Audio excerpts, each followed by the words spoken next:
வணக்கம்.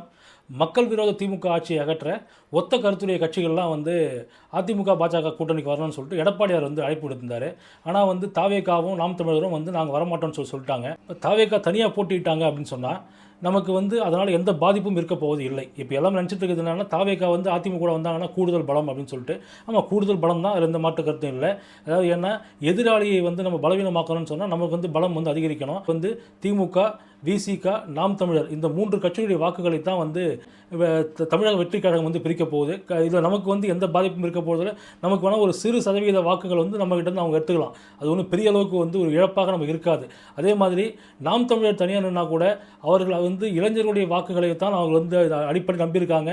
அவர்கள் தாவேகாவிடம் வாக்குகளை இழக்கிறார்கள். நம்மகிட்ட அவர்கள் வாக்கு எடுப்பதற்கு ஒன்றுமே இல்லை. பொதுச்செயலாளர் எடப்பாடியார் எந்தெந்த தொகுதிக்கெல்லாம் போகிறாரோ, சுற்றுப்பயணம் போகிறாரோ, அங்கெல்லாம் மிகப்பெரிய கூட்டம் அள்ளுது. மக்கள் மிகப்பெரிய வரவேற்பு கொடுக்குறாங்க. அதாவது எந்த மாவட்ட செயலாளருமே பணம் கொடுத்து இந்த கூட்டத்தை கூட்டல.